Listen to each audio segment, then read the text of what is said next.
online comments, people they're talking about these girls should be punished, these girls should go to jail. And then there are those who would come to the comment section and write, I'm a mother, I am a parent, so in this case I'll just chill and not say anything. But my question is, how well do you know your son or your daughter? How well do you know them? And I want you to sit with that question as a parent. I'm not one, but as I said, I have worked with so many little boys and girls, teenagers, and I know what it feels to be a caretaker of kids to some extent. But do your child? And I would like us to look at the system. The Kenyan system. A child, you're in class 1, class 2, most of the times you're actually home. By the time you join grade 4, I would think, yes, around grade 4, which used to be class 4, most parents ship their kids to boarding school. And when they're in boarding school, because of the school terms and how they are, you hardly see your child. Your child, from when they are around 9 to 10 years, they become the burden of the school system. And when you get to see them, it's during a school holiday, especially for people who actually go to boarding school. You only see them during school holiday.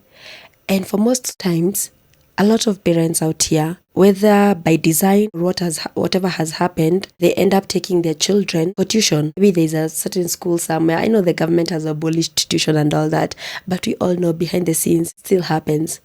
Or if not, even on that Saturday or on that day you're supposed to spend time with your children, you are somewhere hustling and you hardly see them. And most of the time, you actually, by the time your child becomes up, they're called preteens. Yes, before they become a preteen, become a teen, you actually don't know your child.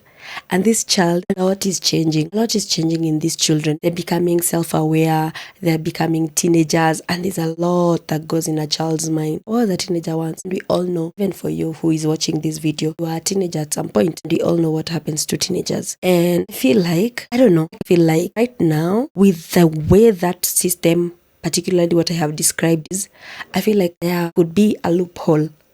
What do you think? Do you think there's a loophole? Because you, as a parent, you hardly know your child. They come home after being in school, they spend very little time with you, or you spend very little time with them. And even for the kids who are in day school, right now, the kids who are in day school and they go to school up to even Sunday because of KCSE. Others go to school until Saturday. And on Sunday, maybe you go to church, you hang out for just a few minutes. Kids are on their gadgets a lot of times. Kids are on TikTok dancing. Kids are out here hanging with their friends. Maybe they ask you for cash. They're like, Mom, I want to go to the mall. You give them the money, they go. But at what point as a parent do you spend time with your child so that you can actually get to know them?